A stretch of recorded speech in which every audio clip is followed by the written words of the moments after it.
Empower, support, love. That's true beauty. Allowing God to use me to inspire others. She is clothed with strength and dignity.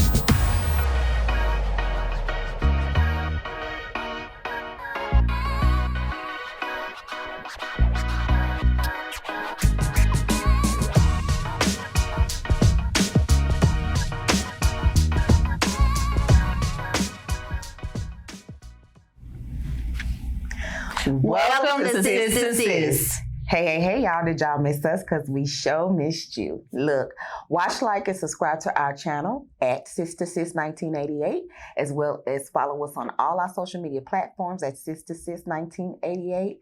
We'll be waiting for you there. So what advice would you give to a woman trying to find value within herself? First off, look in the mirror and tell yourself you are beautiful. Mm-hmm. Tell yourself you are worthy. Tell yourself that you are loved. So tell yourself affirmations. Affirmations. Mm-hmm. Because you have to replenish all that's been taken away from you. Mm-hmm. And a lot of times the things that, so I start the book off talking about the things we used to say on the playground: sticks and stones may break my bones, but words can never hurt me. And then, or I'm like rubber, you like glue. Everything you say bounces off of me and sticks onto you. Reality is some of that stuff stuck. Yes. Mm-hmm. It's stuck with us. We can go all the way back to the playground and have that moment where they say, "Oh, you got big eyes. Right. Oh, you got a big nose." Yes. Whatever it was. Yes. And then you're looking in the mirror and you're like, I still got big eyes. I still got a big nose. Those things, it sticks. Mm-hmm. And so plant some positive things in to remove all the negativity that you've allowed to enter your space. Refill it with love. Refill it with self-love. Because you have to love yourself first, to the point that you really get to the point, you have big eyes. Girl, I know, ain't that cute? You own your stuff. Yes. Girl, did you know you have a big nose? I know. Thank you very much. Isn't it cute? Though, fits in my face well. Work it for you. There's nothing nobody can say about you that you don't already know about you. Yes. And so when you own who you are, when you own all your things, everything else becomes relative. Say what? Okay. And you really can get to that point of that release, that point where you really don't care what people think of about you. Yeah. And we do that. We be worried, oh, Lord, they might not like my dress today. Oh, I got to make sure my hair is combed a certain way.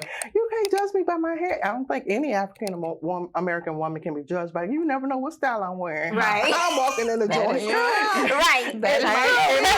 Long today I'm wearing tomorrow. Right. So, don't box me in, live that box life. I'm going to be me. I'm going to do me. Whatever I feel like that today, that's how I'm rolling, Right. And that self-love gets you to that place.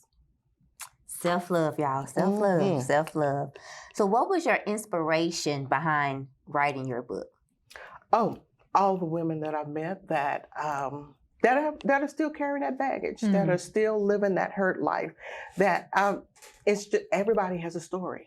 One of the things that I did when I was writing the book, I did what I call the scientific experiment, where I go into jewelry stores and just ask any woman who was working, it doesn't matter her race, anything, just the first woman I walk up on, like, if you could have any diamond in this store that you choose, which one would you choose, and tell me why? Okay. And they all had a different one. It's like, you're the owner. You can take whatever you want home. They all had a different one. I met a young lady. She was part Indian, part Caucasian. And she said, oh, I'm not into diamonds anymore. I said, really? She said, no, I'm into exotic stones. I was like, really? You'd rather have an exotic gemstone more than a diamond? So that then let me know something was going on with her. And so then when she took me to the counter and she was like, oh, well, if I had to have a diamond, it would be one of these lab created. I said, you take a cubic zirconium over a real thing? I was like, girlfriend, that's C.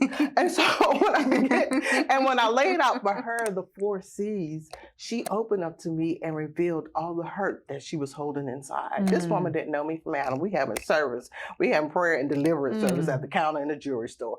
Because I was like, she had lived a life where she had been, because she was Indian and her father married a Caucasian woman, The mother was on drugs, drunk, left her at home with her Indian dad. He was ostracized from his community because you're not supposed to marry outside your race. Right. Anyway, Mhm. so here you have this little girl that then caused you all kind of harm, and the mom then left, so he began to physically abuse her. The system takes her. Within the system, she begins to be molested and raped and physically and sexually abused in the system. She had a little girl she gave up for adoption while she was in foster care. And she felt that that was the only value that she had in her life. Oh. She thought that was the reason she went through all that hurt, so somebody else could have a daughter to love. No, girlfriend. God created you, and he loves you despite what you've been through. You have love that you could give to your own daughter. And she was like, she's been reaching out to me, but I don't know how to. Girlfriend, we need to heal you so you can have a relationship with your baby. Yeah. But I shared that to say all of us have something that we're holding on to. It doesn't matter, like that color, it doesn't matter where you come from, your nationality. As women, because we are nurturers, We are. we tend to carry the hurt. We tend to hold on to it because we want everything to be all right. We want everyone to be all right. Okay. But in order for that to happen, we have to be all right. Yes, ma'am. You guys have any other questions? I do have a question. I know your book is really geared more towards women. Would you say that it's a good read for a male as well? I would have to say yes, only because my husband read it and he couldn't stop reading. He's like, this is good. This is really good. And he's been selling it. His barbershop has been the #1 seller. Oh, really? Okay. Yeah, it's in the barbershop with the setup like this. Okay. And they have been the #1 seller of the book. So men have enjoyed it. He tells everybody where it says woman of God, just replace it with man of God and get the lessons out Well, of that's it. the Way to look at it. amen. So men, get Y'all the get the book. book. Get the book. Get the book and read it. Okay, my question would be more directed towards women. So for the three of us, the reason the show got started is because throughout our years of our friendship, we've been friends since we were 4 years old. People don't believe it, first of all. A lot of times we get questioned about it. But when they see us and they see the genuine relationship, the most questions that I get is, like, if they know me, their personalities. And I think sometimes women feel like if a personality does not clash with theirs, not be an exact mockery of it, but if it doesn't clash, then I can't fool with you. I can't be your friend. I can't hang with you. Why do women feel, because I'm for having a small circle. You know what that means, like not having a lot of friends. But I've never been a person, I do not, the comparison that you were talking about. All of us have something different going on in our lives. We have things that we've been through, that we've shared, and it's still, the genuineness is still there. But I find other women, they have a problem doing that, having a genuine, I guess you can say, okay about someone that they call their friend. You even meet women say, I don't have women as friends. I only have men friends. Where does that come from? Because I'm thinking it has to do more than with trauma. It does.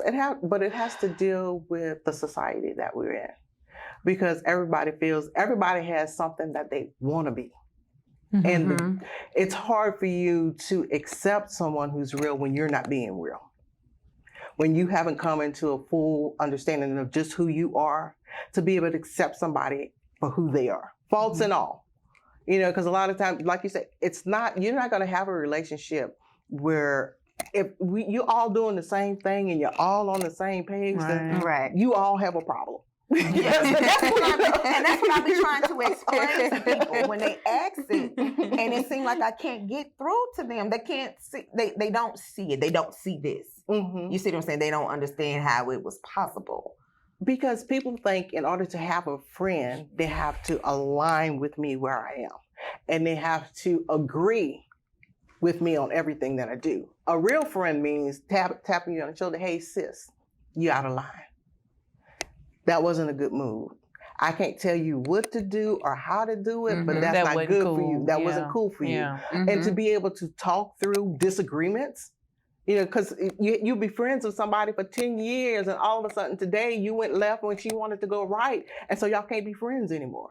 To be able to talk through those disagreements, to be able to talk through those moments. And we have to be able to value ourselves so we can value other people. Right. And value what they bring to our lives. A lot of times we don't realize the uniqueness and the difference things of people. They bring so much value to our lives. My best friend, we talk whenever we do talk, you know, it's that never-ending conversation. It could be 30 days since we last talked to each other. I ain't text her. I ain't sent a high five. I ain't didn't shout out on Facebook. I ain't did no TikTok with her. None of those good things. But the conversation picks up right where we left off. And so it's an understanding. She values who I am, and I value her just as much. I love her for who she is. She loves me for who I am. Crazy, all my faults, all my shortcomings. Somebody who knew you went, that understands where you are. And a lot of times we think in order to achieve another level, we can't be friends with them because they're not going where I'm going. They don't have the education that I have. Somebody lied to you, because I hear so many times where people say, if you're the smartest one in your group, you need a new group of friends. Or you're the most educated one. No, because that doesn't bring value to who you are. People who bring value to your circle, bring value to your life, respect you no matter where you are, what you've accomplished, what you've achieved. Because a lot of people come onto your coattail because they think you arrived or you made it to a certain level. So you got to be mindful of people's intentions. So a real friend, oh my God, that's priceless. To have someone that you can really talk, somebody who's going to be real with you, somebody that is priceless. You can't even put a price on that. Right. It's just a conversation that happened recently now, since we've been doing this show. I get that question a lot. We even had one comment. Somebody said, "So fake. Y'all so fake," or something to that nature. But that's because they never experienced it. And you have to realize in the time that we're in, nobody is true to nobody anymore. Because I can be that hidden person and say you're so fake behind social media. That doesn't even necessarily have to be my real name, my real profile picture. I can have a whole new identity. I can spread all my negativity, say what I want to say, how I want to say it. No remorse, no recourse, you know, because it's a free open platform. So I'm spewing out all my negativity, you know, doing what I want to do, trying to bring somebody else down because I'm not happy. Because I don't have any real friends in my life. But the Bible says in order to show you and have a friend, you have to show yourself friendly. You have to show yourself available to be a friend. You reap what you sow.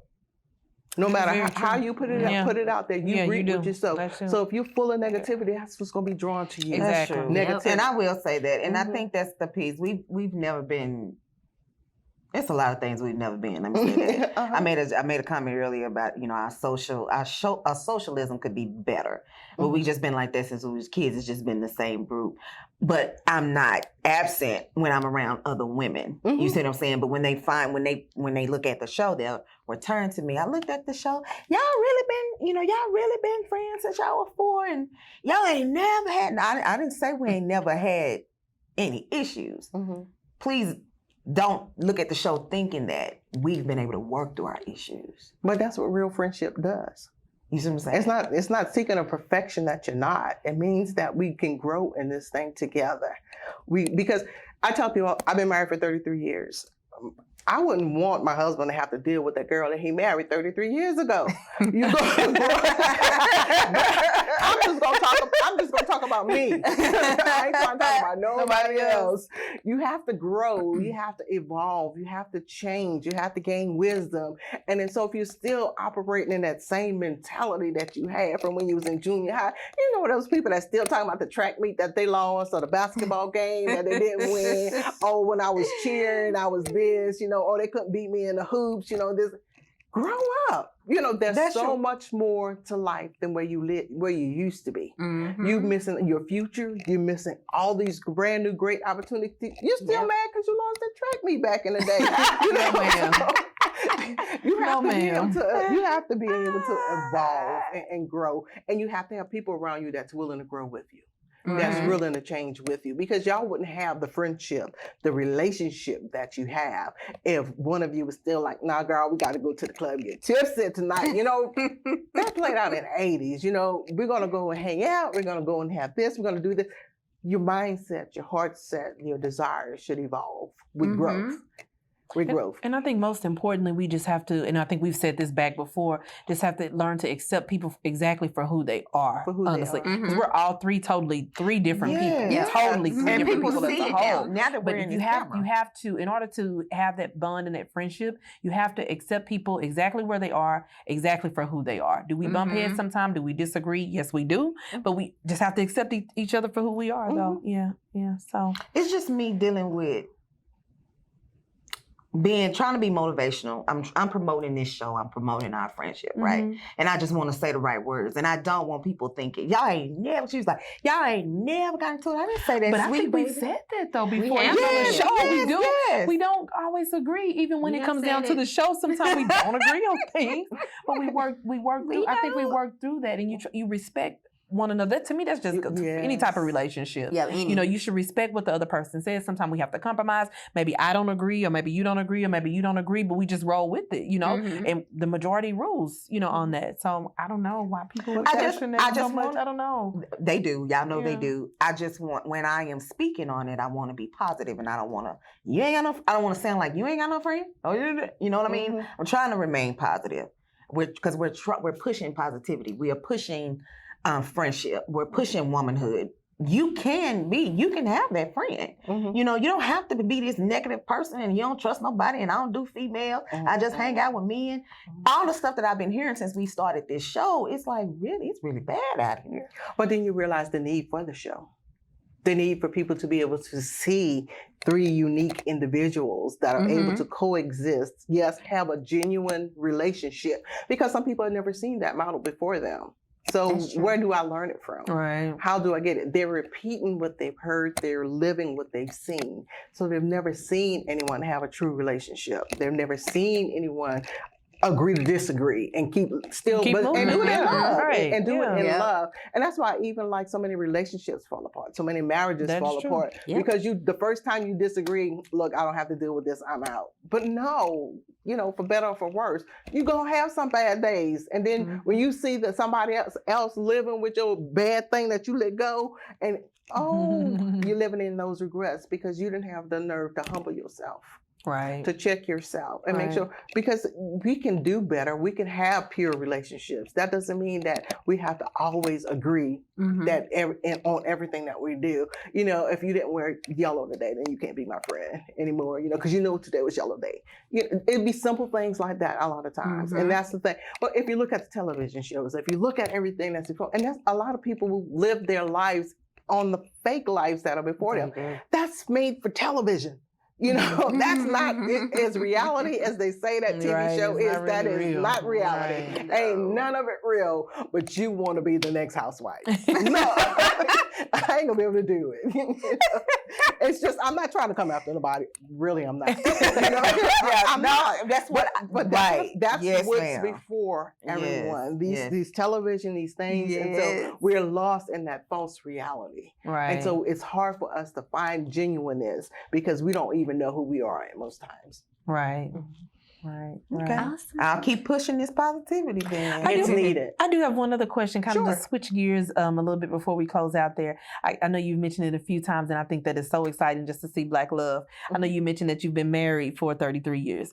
All three of us have never been married. We're all still remain single. So what advice would you give to us as three single ladies that desire to be married? Learn to forgive.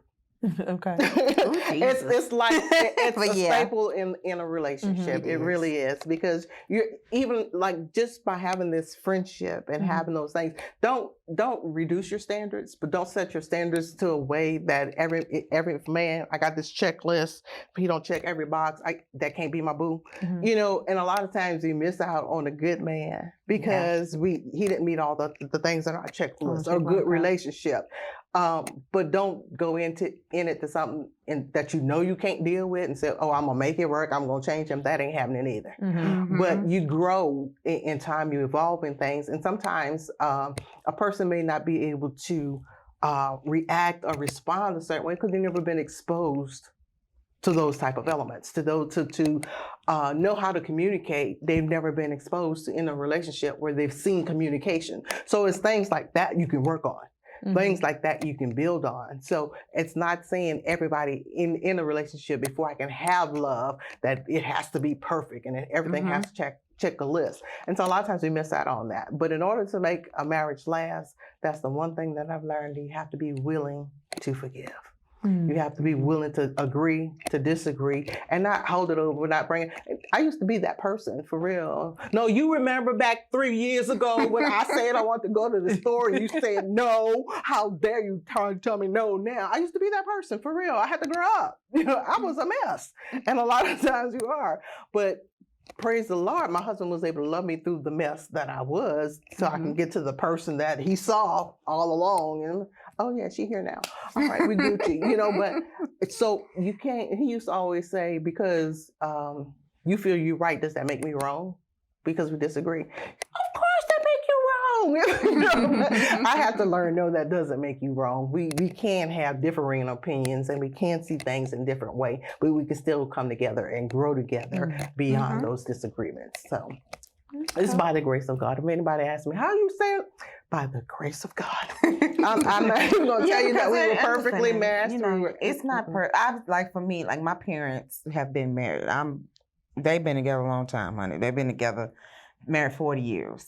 So I've seen the roller coasters and the water rides and the mountains and I think in our age, in our generation, we jump up quickly, as you spoke before. We leave quickly. Don't want to deal with nothing. And then you have ones that, example, in an abusive relationship, whether it's verbal. I always want to say, when we mention abuse, that's all the abuse: financial, emotional, mental, and physical. Yes. They're in some type of abuse and got that stagnated in them to stay. But I think, I don't know.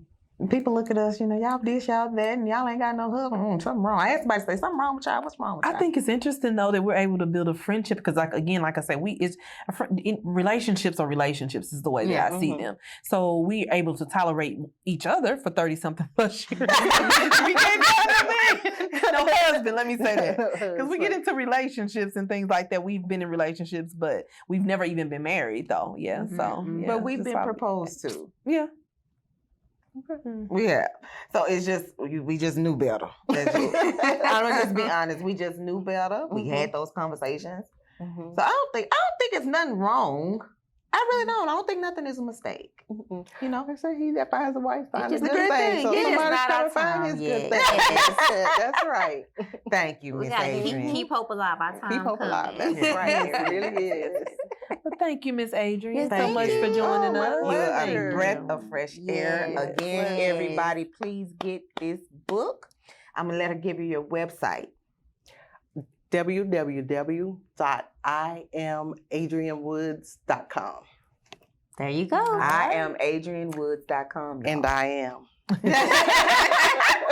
So, Until next time. there's strength in sisterhood. And supporting sisterhood. Bye.